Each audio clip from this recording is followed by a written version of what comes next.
여러분, 인생은 기다림의 박물관이라는 말이 있습니다.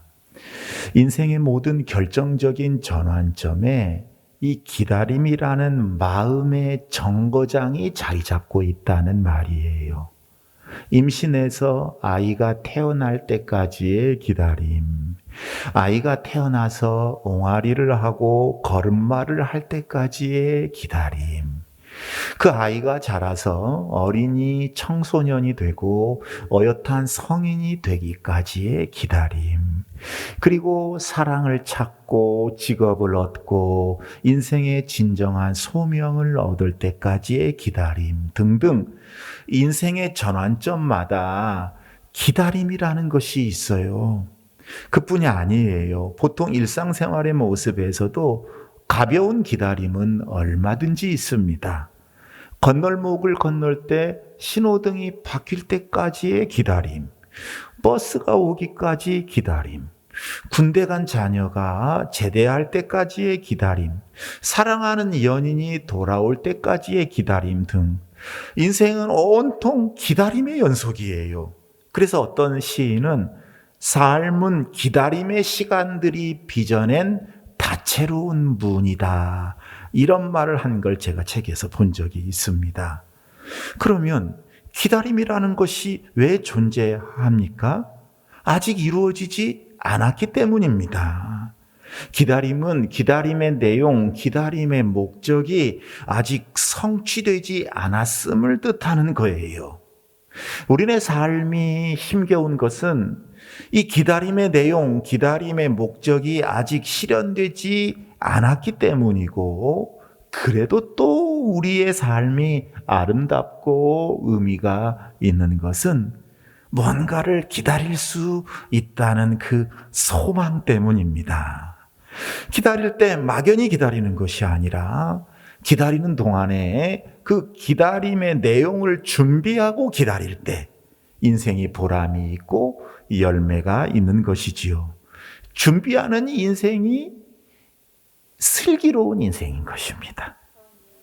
오늘 말씀은 많은 분들이 정말로 잘 알고 계시는 열처녀 비유에 대한 말씀입니다. 기다림의 내용이 등장을 합니다. 기다리며 기름을 준비한 5처녀, 그러지 못해서 낭패를 본 5처녀. 그런데 이 말씀을 아시는 분이라고 해서 그분들이 다 기름을 잘 준비하는 슬기로운 5처녀 같은 사람이 되는 것은 아닙니다. 아닙니다. 슬기 있는 자들은 그릇에 기름을 담아 등과 함께 가져갔더니, 말씀에 집중하시는 사람이 슬기로운 사람 되는 거예요. 네. 오늘 본문을 바로 이해하기 위해서 먼저 주님 당시의 유대인들의 결혼 풍습을 잠깐 생각해 보려고 합니다. 주님 당시의 유대인들은요, 결혼식을 저녁에 했습니다. 그것은 유대 땅이 아주 낮에 덥잖아요. 그런데 해가 지면 좀 서늘해지고 습기가 많지는 않기 때문에 대체적인 여건들이 괜찮아져요. 그래서 밤에 아무래도 잔치하기에 좋아서 밤에 결혼식을 했던 것입니다. 그리고 이것은 유대인들의 시간 개념과도 관계가 있어요. 유대인들은요, 저녁부터 하루가 시작이 되었습니다. 그래서 하루를 시작하는 가장 좋은 시간인 저녁 시간에 결혼식을 했던 것입니다.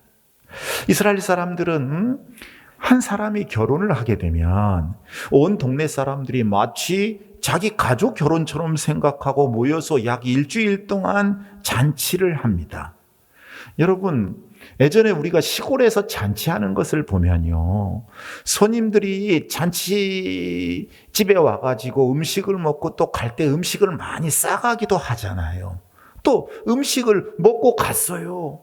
그런데 식사 때가 되면 또 잔치집에 와서 또 밥을 먹는 거예요. 그런 경우 있잖아요. 말 그대로 며칠간 잔치가 계속되기도 했었습니다. 유대인들의 결혼식 잔치도 그렇게 며칠간 잔치가 계속되었던 거지요.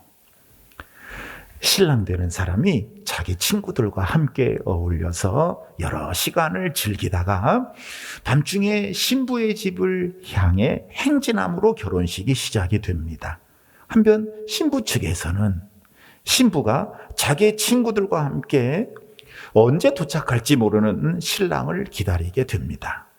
그러다가 신랑이 도착하면 신부는 선택된 신부의 친구들, 즉 들러리들과 함께 신랑을 영접하기 위해 길에 나가 준비를 하고 있게 됩니다. 마치 우리네 결혼식 전에 함을 받는 것처럼 좀 비슷하지요?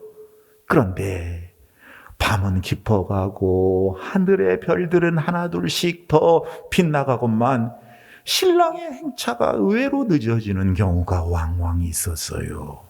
오늘 본문에도 보니까 10처녀가 신부의 친구로서 신랑을 맞기 위해 나갔는데 시간이 자꾸 지나고 밤은 깊어가는데 신랑이 안 오는 거예요. 그러자 마침내 이 신부의 들러리 처녀들은 긴장도 풀리고 기다림에 지쳐 피곤해져서 하나 둘씩 졸기 시작을 합니다. 결국 밤이 깊어져서 모든 사람들이 다 잠이 들고 10처녀마도 졸며 자게 되었어요. 바로 그때 신랑이 오게 됩니다. 보라, 신랑이로다. 맞으러 나오라. 한밤중에 예기치 않은 시간에 신랑이 도착하자 이제 처녀들은 다 일어나서 등을 준비하느라 분주했어요. 그때 미리 기름을 준비했던 슬기로운 5처녀는 잔치집에 등불을 켜들고 들어갈 수 있었습니다. 그러나 미처 기름을 준비하지 못했던 미련한 5처녀는 뒤늦게 시장에 가서 이제 분주하게 기름을 등에 채워가지고 잔치집에 도착했지만 이미 잔치집의 문은 닫혀버렸습니다. 늦게 도착한 미련한 5처녀는 안타깝게도 문을 두드리면서 문 열어달라고 애원했지만 이미 닫혀진 문에서 들려오는 신랑의 목소리는 진실로 나는 당신들을 알지 못한다 하는 것이었습니다. 이것이 슬기로움과 미련함의 차이였어요. 그러면 오늘 본문 말씀이 우리에게 주는 교훈은 무엇일까요? 누구는 혼인잔치집에 들어가고 누구는 혼인잔치집에 왜 못 들어갔을까요? 말씀을 통해 주님의 엄중하신 뜻을 분별하기를 원합니다. 첫 번째는 우리 주님의 관심은 등이 아니라 기름에 있다는 점입니다. 오늘 본문에서 신랑은 예수 그리스도를 가리킵니다. 그리고 신랑이 신부 집으로 오는 것은 예수님의 재림을 의미합니다. 그리고 혼인잔치는 최종적인 구원의 완성, 우리의 천국의 입성을 가리키고 있어요. 근데 신랑이 더디 왔다고 그랬어요. 이것은 예수 그리스도의 재림이 더딘 것을 의미합니다. 근데 본문을 보면 신랑을 기다리는 10처녀는 불신자들이 아니라 교회에 속해 있는 사람들을 가리켜요. 그런데 그렇게 기다리는 사람들 가운데 미련한 그룹과 슬기로운 그룹, 두 그룹이 있다는 거죠. 교회 안에 두 종류의 교인이 있음을 말해주는 거예요. 하나는 진실하게 예수 그리스도를 믿는 신자고 다른 하나는 형식적인 신앙생활로 만족하는 교인들입니다. 둘 다 등은 가졌습니다. 교회에 나와서 똑같이 헌금도 하고 봉사도 하고 예배도 드리고 성만찬에 참여해서 떡도 먹고 포도주도 마십니다. 이런 것들이 다 등입니다. 등. 보통 사람들의 관심은 이렇게 등에 관심이 많아요. 그러면 예수님의 관심은 어디에 있는가? 예수님의 관심은 기름에 있는 줄로 믿습니다. 그럼 기름이 무엇인가? 기름은 형식이 아닌 내용을 뜻해요. 중심을 뜻합니다. 슬기로운 신자는요, 신앙의 형식과 내용을 다 갖추고 있다는 거지요. 반면에 부실한 교인은 신앙의 형식은 갖추고 있는데 그 내용이 없어요. 중심이 없어요. 여러분 여기서 보면요, 미련한 5처녀와 슬기로운 5처녀의 삶이 전혀 다른 게 아니었어요. 이들은 똑같이 혼인잔치에 들러리로 초대를 받았습니다. 그리고 그들은 똑같이 신랑을 기다렸어요. 그리고 그들은 다 같이 등을 가지고 있었습니다. 미련한 다섯 처녀가 처해 있던 상황이나 삶의 방법은 슬기로운 다섯 처녀나 다를 게 별로 없었어요. 그러면 대체 이 슬기로운 처녀들과 미련한 처녀들이 다른 게 무엇이었는가? 기름의 준비였지요. 기름의 준비 여부. 여러분, 동서고금을 막론하고 원래 여성들은 남자들보다 좀 준비하는 게 많은 게 사실은 맞잖아요. 현실이잖아요. 여성들은 특별히 화장도 더 해야 되고 몸치장도 해야 되고 아름답게 꾸몄을 것입니다. 그런데 그중에 절대적으로 중요한 것은 등불이었어요. 그 등불을 켜기 위한 기름이었다는 것입니다. 슬기로운 다섯 처녀는 기름을 준비하고 있었으나 미련한 다섯 처녀는 준비하지 못하고 있었다는 거지요. 이 기름을 무엇을 의미한다고 했어요? 이 등불의 기름은 우리 그리스도인들이 마땅히 가지고 있어야 할 신앙의 내용, 삶의 내용, 믿음, 사랑, 충성, 헌신, 선한 행실 등을 포함하는 우리의 생각과 마음의 중심을 의미합니다. 예수님께서 산상수훈에서 강조하신 게 바로 이것이었어요. 우리 하나님은 우리의 생각과 마음의 중심이 어떠한지에 모든 관심을 집중하고 계신 줄로 믿습니다. 그런데 오늘날 교회를 다니는 많은 분들이 형식이 있기 때문에 그 내용 중심도 당연히 있을 것으로 착각을 해요. 다시 한번 말씀드릴게요. 많은 사람들이 형식이 있기 때문에 그 내용 중심도 당연히 있을 것으로 착각해요. 가슴 중심에 대해서는 고민하지 않고 그냥 신앙생활을 해나간다는 말씀입니다. 그러면 형식이 무엇인가? 우리가 이렇게 예배 시간에 참석했어요. 헌금해요. 봉사도 해요. 그것은 형식입니다. 겉으로 보여지는 거. 우리가 많은 경우 이런 형식에 참여했기 때문에 자연스럽게 나도 신앙 있는 사람이겠거니 이렇게 생각하기 쉽습니다. 그러나 형식이 있다고 해서 자연히 내용이 따르는 것으로 생각해서는 안 됩니다. 형식이 있다고 해서 자연히 중심이 따른다고 생각해서는 안 됩니다. 이것이 우리에게 주는 교훈이에요. 여러분, 이 말은 절대로 형식을 부정한다는 게 아니에요. 형식 없는 내용이 있을 수가 없지요. 그릇이 없이 기름을 담을 수가 없기 때문입니다. 그러나 그릇이 기름은 아닌 거예요. 여러분, 오늘 본문에서 등은요, 눈에 잘 보이는 거예요. 등은. 그러나 그 속에 있는 기름은 얼른 눈에 잘 보이지는 않아요. 이것에 유의해야 돼요. 영어로 보다라는 말이 있습니다. 영어를 해서 죄송합니다만 보다를 영어로 LOK, look이라는 말을 쓰지요. 근데 여기에다가 ISM, 이즘을 붙이면요, 루키즘이라는 말이 돼요. 루키즘 한번 보여주세요. 자, 여러분, 보다예요? 이즘이에요? 붙이면 루키즘. 이 뭐냐? 외형지상주의예요. 외모지상주의예요. 응? 즉, 보는 것을 중시하는 가치관을 의미합니다. 우리는 오늘날 소위 루키즘의 흐름을 경계할 수 있어야 돼요. 좋은 교회당 시설, 수억을 혹하는 막 파이프 오르간이 빵빵 소리를 내는 장엄한 예배, 훌륭한 프로그램, 잘 조직된 교회 기관들, 많은 교인 수, 눈에 보이는 많은 사람들의 봉사, 직분, 이런 것들은 어떤 의미로 교회의 외모입니다. 외형입니다.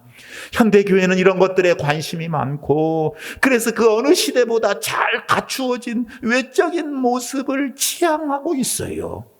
하지만 알고 보면 교회의 생명은 결코 이런 것들에 있지 않습니다. 정말 중요한 것은 눈에 보이지 않는 것들이에요.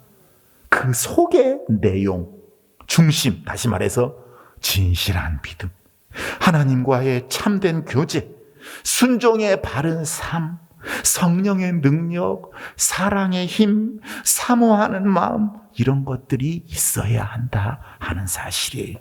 우리는 이 점을 살피고 또 살피고 묻고 또 물어야 돼요. 하나님의 관심이 보이지 않는 것에 있고 교회의 생명이 보이지 않는 것에 있기 때문인 줄로 믿습니다. 여러분, 예배드리고 기도하는 일 다 귀한 일입니다.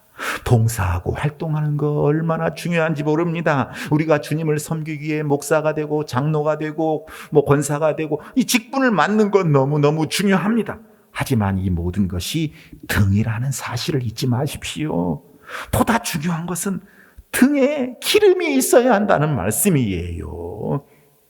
오늘 본문에 보면요, 여러분, 신랑이 오기까지는 신부들의 차이가 드러나지 않았어요. 다 같은 들러리처럼 보였어요. 그런데 신랑이 도착한 후에 미련한 다섯 처녀는 혼인잔치집에 들어가지 못했잖아요. 혼인잔치가 시작되었는데 문이 굳게 닫히고 말았습니다. 그래서 본문 25장 11절에 뭐라고 되어 있어요? 한번 잘 집중해서 읽어보겠습니다. 시작. 그 후에 남은 처녀들이 와서 이르되 주여 주여 우리에게 열어주소서. 한 번만 더 읽겠습니다. 시작.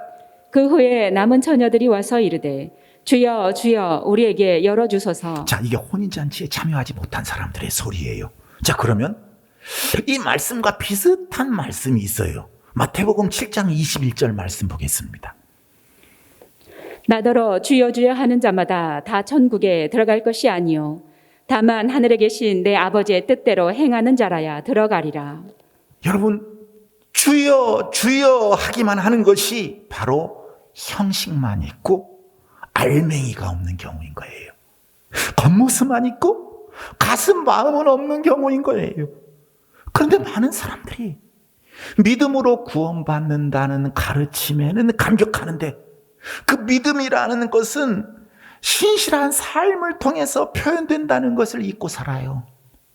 그 믿음은 알맹이를 통해서 가슴과 마음을 통해서 표현된다는 것을 생각하지 않습니다. 그러나 사랑하는 여러분, 삶으로 고백되지 않는 고백은요, 공허한 것입니다.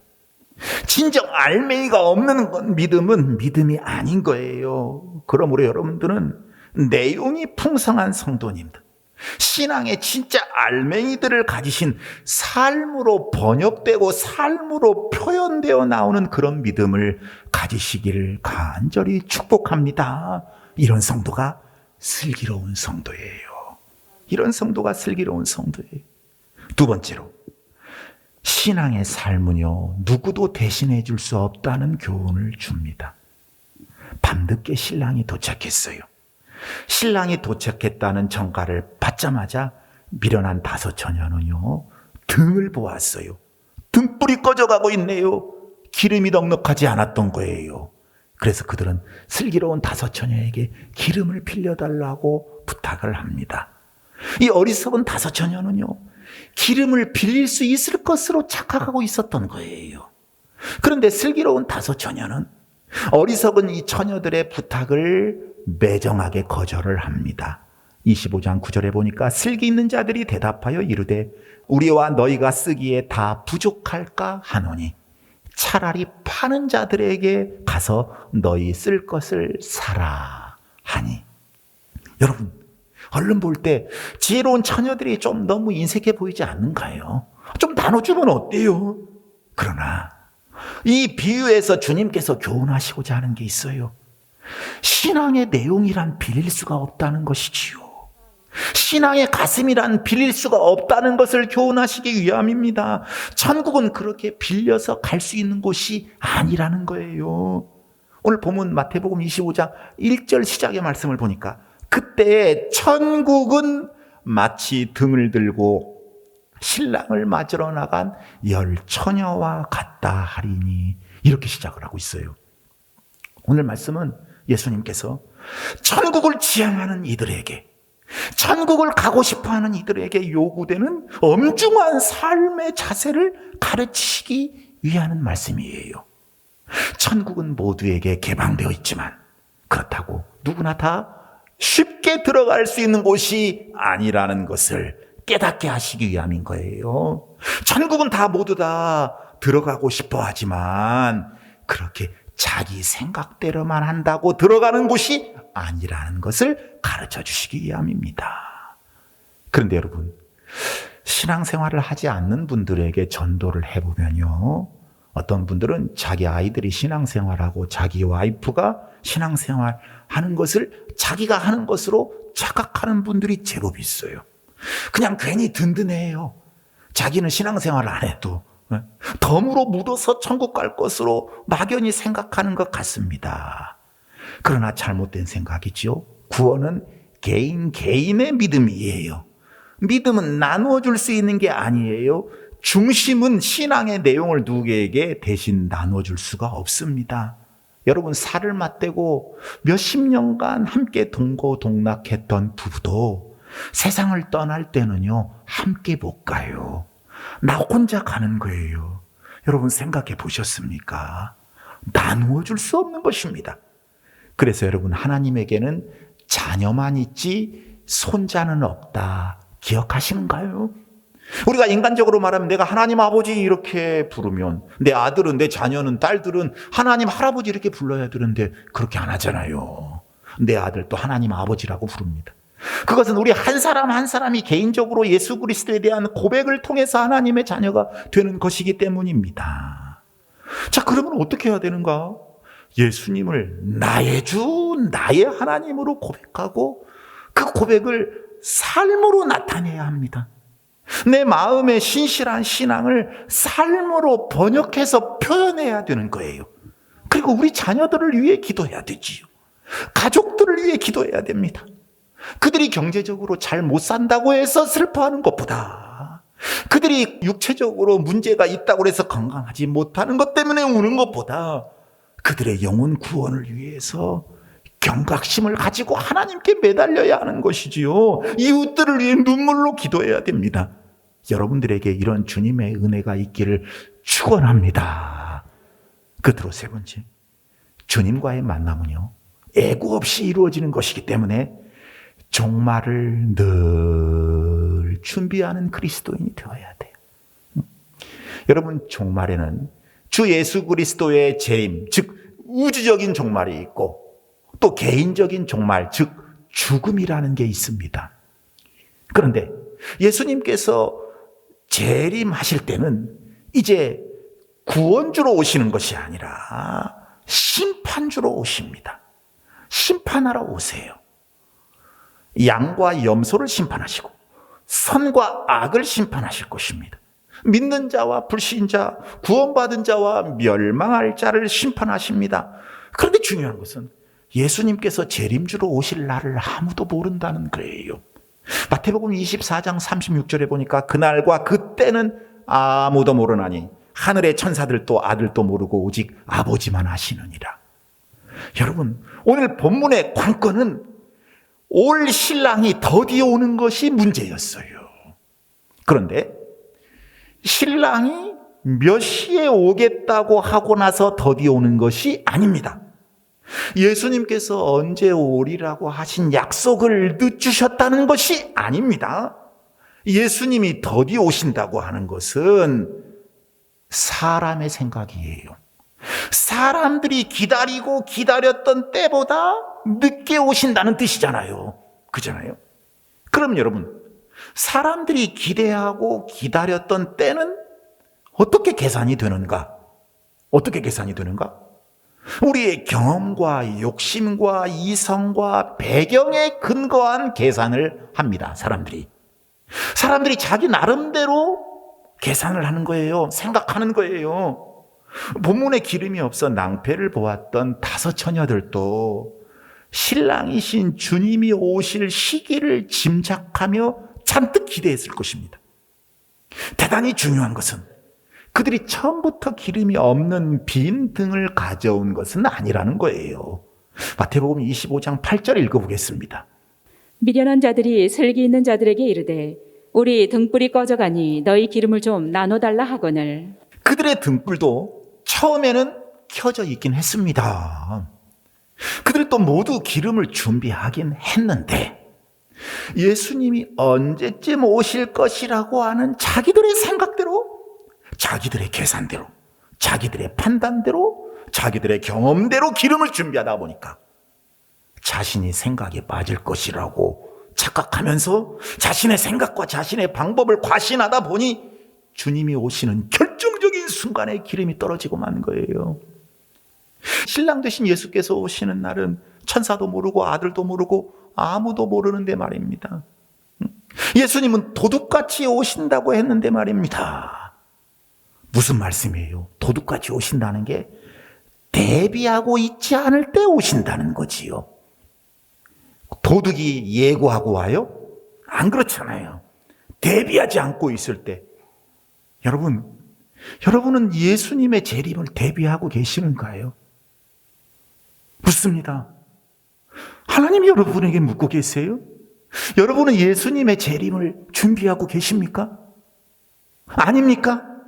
그런데 예수님이 재림하신다는 말씀이에요. 그러므로 우리는 나의 판단과 내 생각과 내 계산을 꺾고 하나님의 생각과 하나님의 말씀의 계산을 바라봐야 돼요. 종말은 예고 없이 갑자기 이루어진다는 사실을 절대로 잊어서는 안 됩니다. 여러분, 다시 묻습니다. 사랑하는 여러분, 여러분은 지금이라도 하나님께서 부르시면 어여시 그 앞에 설 자신이 있습니까? 아모스 선지자는 아모스 4장 12절에서 말씀하기를, 이스라엘아, 네 하나님 만나기를 준비하라, 이렇게 말씀하고 있어요.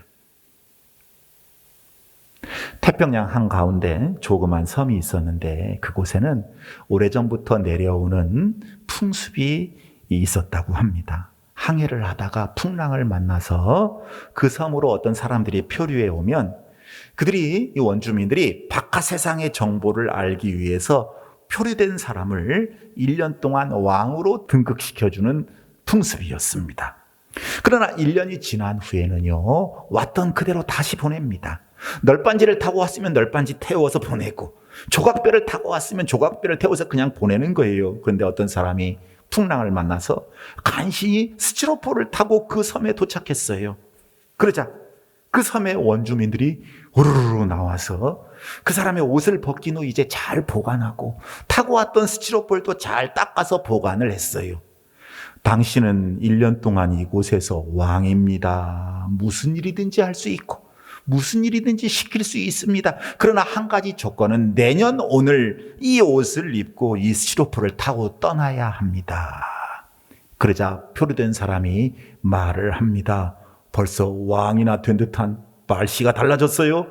그러면 나보다 먼저 이 섬에 왔던 사람이 있었느냐? 왕이시여, 2명이 있었습니다. 그 자들은 어떻게 살다 갔느냐? 그 사람들 참 이상하대요. 첫 번째 사람은 오더니 집을 짓더라고요. 저기 보이는 저 큰 집이 그 집이에요. 그러더니 우리 섬에 있는 보물이란 보물들은 다 끌어모았어요. 우리는 그 사람이 왜 그런 일을 했었는지 아직도 모르고 있습니다. 그리고 나서 1년 후에 원래 타고 왔던 널판지를 타고 가다가 그만 저만치 얼마도 못 가서 빠져 죽어버렸습니다. 2번째는 어떻게 됐는고? 2번째 사람은 와서 그 집과 보물들을 보더니요, 이런 미련한 사람 같으니 그렇게 말하더라고요. 하나도 못 가져가는 걸 왜 저렇게 쌓아놓았을까? 나는 먹어야겠다라고 말을 했었습니다. 그러더니 1년 동안 온 섬을 돌아다니면서 몸에 좋다고 하는 것은 그냥 다 뭐든지 열심히 먹었습니다. 1년이 지난 후에 떠날 때가 되자 살이 많이 쪘습니다. 그런데 이 사람은 헤엄쳐서 우리 섬에 도착했는데 그 몸으로 어떻게 헤엄을 쳐서 갔겠습니까? 절반도 못 가서 물에 빠져 죽고 말았습니다. 그리고 나서 우리 섬에 도착한 3번째 사람이 바로 왕이십니다. 왕께서는 어떻게 하실 것입니까? 3번째 표류된 이 사람이 이야기를 다 듣고는 이렇게 말했습니다. 내가 성을 한번 구경하겠노라. 그리고 섬 주위에 있는 바다를 이렇게 쭉 둘러봤어요. 그랬더니 저쪽 동쪽 끝에 보니 조그마한 섬이 하나 보이는 거예요. 조그마한 섬이. 저게 무엇인고? 저것은 조그마한 섬인데 사람이 살 수 없는 무인도입니다. 그는 속으로 이제야 내가 할 일을 깨달았다 하고 생각하면서 명령을 내리기 시작했어요. 저 섬의 우물을 팔아 섬에 집을 짓고 밭을 갈고 먹을 것을 잔뜩 가져다 놓아라. 농작물을 심어라. 과일나무를 심고 꽃을 심어라.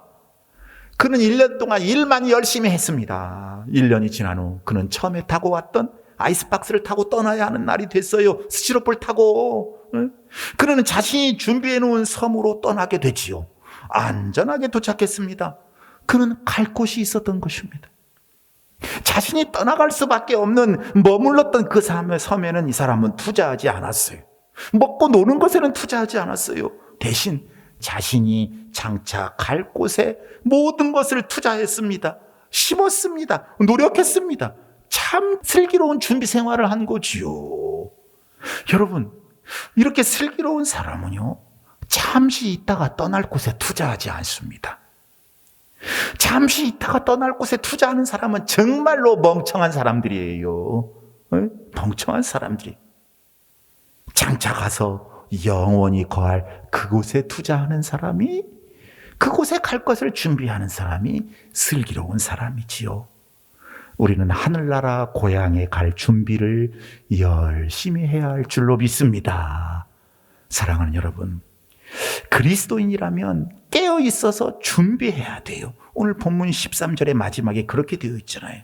그런즉 깨어 있으라. 너희는 그 날과 그 때를 알지 못하느니라. 근데 눈을 들어 주위를 돌아보세요, 여러분. 많은 교인들이 졸며 자는 것을 볼 수 있습니다. 세상의 물결에 휩쓸려서 아주 멀리 떠내려고 한 사람들도 적지 않습니다. 이게 마지막 때의 풍조예요. 여러분, 오늘 본문에서 우리가 꼭 인지해야 될 내용이 있어요. 본문에 신랑이 더디 옴으로 다 졸며 잘세 이렇게 되어 있어요. 성실한 신자들도요, 때로 영적으로 졸며 잘 때가 있어요. 일상적인 생활 막 분주해서 신앙생활에 열심내지 못할 때가 있습니다. 그러나 그런 상태가 계속되면 안 됩니다. 졸며 자더라도 이래서는 안 되는데 하는 성령의 탄식을 들을 수 있기를 축복합니다. 신랑이 도착했을 때를 준비하고 있어야 한다는 사실이에요. 여러분, 군대에서요, 사병들이 경계를 쓰는데, 보초를 쓰는데, 모름지기 보초병은, 경계병은요, 교대 시간이 될 때까지 눈을 부릅뜨고 전방을 경계해야 합니다. 하지만 밤중인데다가 하루 종일 훈련과 일을 한 몸인지라 사람인지라 피곤해서 깜빡 졸며 잘 때가 있습니다. 그러나 이들은요, 마음을 푹 놓고 자는 게 아니에요. 완전 무장하고 실탄 장착하고 준비해놓고 조는 거예요. 준비하면 조는 거예요. 졸음을 이기지 못해서 깜빡씩 조는 것이지만 무슨 부스럭 소리라도 나면 금방 정신을 차리고 상황에 대처할 수 있습니다. 신앙생활도 이와 비슷합니다. 이따금씩 우리는 영적으로 졸 때가 있어요. 그러나 말씀으로 깨우치면 즉시 깨닫고 회개하고 바른 믿음 생활로 돌아서야 하는 것입니다. 평소에 늘 준비하고 있어야 할 줄로 믿습니다. 그래서 성경은 로마서 13장 11절에서 14절 말씀을 통해 우리에게 경고하고 있어요. 그 말씀을 읽겠습니다. 또한 너희가 이 시기를 알거니와 자다가 깰 때가 벌써 되었으니 이는 이제 우리의 구원이 처음 믿을 때보다 가까웠음이라. 밤이 깊고 낮이 가까웠으니 그러므로 우리가 어둠의 일을 벗고 빛의 갑옷을 입자. 낮에와 같이 단정히 행하고 방탕하거나 술 취하지 말며 음란하거나 호색하지 말며 다투거나 시기하지 말고 오직 주 예수 그리스도로 옷 입고 정욕을 위하여 육신의 일을 도모하지 말라. 아멘. 이게 슬기로운 준비 생활이에요. 슬기로운 준비 생활. 또 사도행전 1장에 보면 사도들이 이스라엘 나라의 회복에 대해서 예수님에게 여쭙자 예수님이 이런 말씀을 하셨어요. 사도행전 1장 7절 8절입니다. 이르시되 때와 시기는 아버지께서 자기의 권한에 두셨으니 너희가 알 바 아니요 오직 성령이 너희에게 임하시면 너희가 권능을 받고 예루살렘과 온 유대와 사마리아와 땅끝까지 이르러 내 증인이 되리라 하시니라. 아멘. 이게 슬기로운 준비 생활이에요. 이게 여러분, 여기서 증인은 실천자, 순교자의 의미가 있다고 했죠. 여러분 기억하실 거예요. 지금은 졸고 있을 때가 아니고 깨어서 그리스도인으로서 말씀을, 하나님의 뜻을 실천하는 순교자적인 삶을 살아야 한다는 주님의 말씀이에요. 이게 슬기로운 준비 생활이니 그 슬기로운 준비 생활을 열심히 하라는 게 오늘 주님이 주시는 교훈이에요. 이게 깨어 준비하는 삶입니다. 여러분, 도둑이 밤중에 침입하더라도요, 주인이 깨어 있으면요, 늘 방비하고 대비하고 있으면요, 절대로 집을 뚫고 들어올 수 없는 거예요. 마찬가지로 주님께서 영적으로 캄캄한 밤중에 도둑같이 오실지라도 영적으로 깨어 있는 성도들은요, 걱정할 것이 없는 것입니다. 자, 여러분, 오늘 본문의 10명의 처녀들 똑같은 처녀들이었어요. 같은 목적을 가지고 있었고, 같은 장소에 있었고, 같은 소유를 가지고 있었습니다. 적어도 신랑이 오기까지는 처녀들의 차이가 드러나지 않았어요. 그런데 결과는 완전히 달랐습니다. 준비의 차이였어요. 우리 모두 다 그렇습니다. 다 상황이 지금 똑같습니다. 같은 목적으로 같은 장소에 있고, 등이나 기름 등 같은 소유를 가지고 있습니다. 그런데 슬기로운 준비의 모습도 다 같을까요? 다 같을까요? 응? 이게 언제 판가름 납니까? 신랑이 오면, 예수님 오시면. 그래서 독일 사상가인 발터 베냐민은요, 매 순간은 메시아가 들어올 수 있는 작은 문이 된다, 그런 말을 했어요. 우리가 매 순간 예수님의 재림을 준비해야 한다는 거지요. 문이 닫히면 모든 것은 늦어져요. 거기에는 영원한 후회가 있을 뿐입니다. 대답하여 이르되 진실로 너희에게 이르노니 내가 너희를 알지 못하노라 하였느니라. 이제 못 들어가는 거예요. 여러분, 이 말씀을 하나님의 소리로 들으시기를 바랍니다. 그래서 성경은 너는 내일 일을 자랑하지 말라, 그렇게 말씀하고 있는 거예요. 제가 이야기 하나 하고 말씀 마칩니다. 제가 서울에서 사역할 때 오래전 일입니다만 언젠가 불치의 병으로 사형 선고를 받은 젊은이를 신방한 적이 있었습니다. 얼마 남지 않았어요. 전혀 살아날 소망이 없는 사람이었습니다. 참 어려운 신방이었어요. 난감했어요. 인생을 정리하고 천국을 소망할 것을 권면하고 기도했습니다. 근데 제가 신방을 마치고 무거운 발걸음으로 나가려고 하는데 그 청년이 제 옷자락을 잡고 이야기하는 거예요. 목사님, 이렇게 될 줄 알았으면 이렇게 사는 것이 아니었습니다. 이렇게 될 줄 알았으면 이렇게 사는 것이 아니었습니다.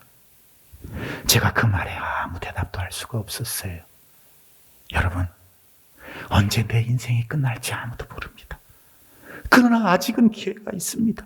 그러므로 지금 준비해야 해요. 미룰 시간이 없어요.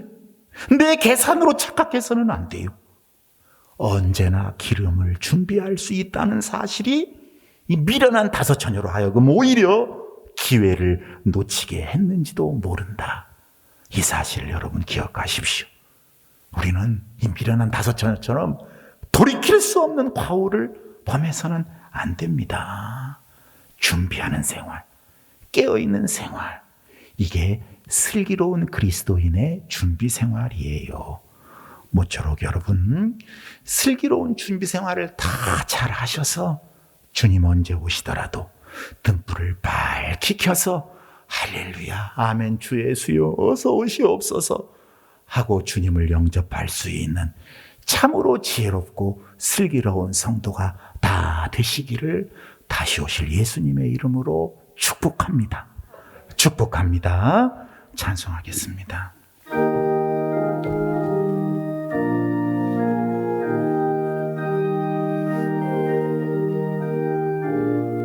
신랑 대신 예수께서 다시 오실 때 밝은 등불 들고 나갈 준비됐느냐. 그날 밤에 주님 맞을 등불이 준비됐느냐. 예비하라. 우리 신랑 예수 오실 때 밝은 등불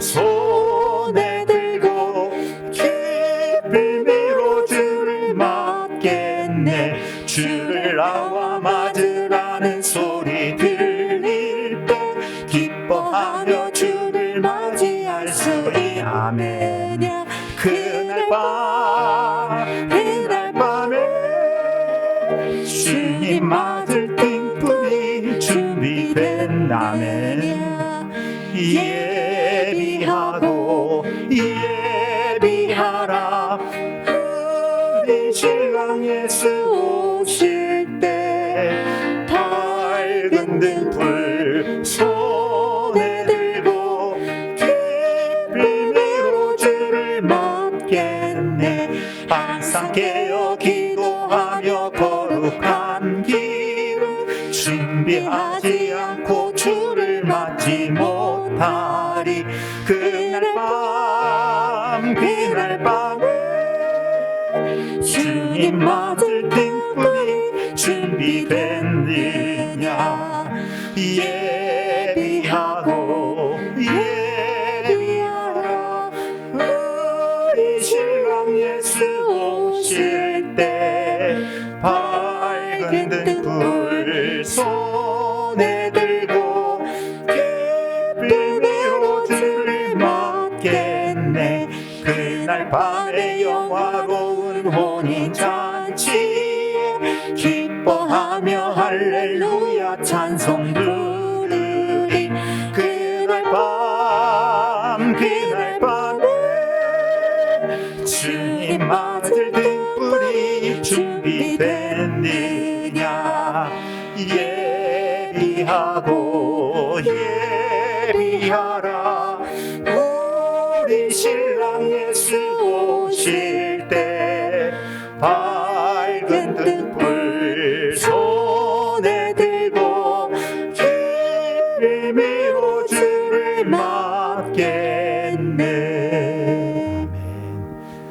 우리 시간에 다 같이 눈을 감고 하나님의 말씀을 묵상합니다.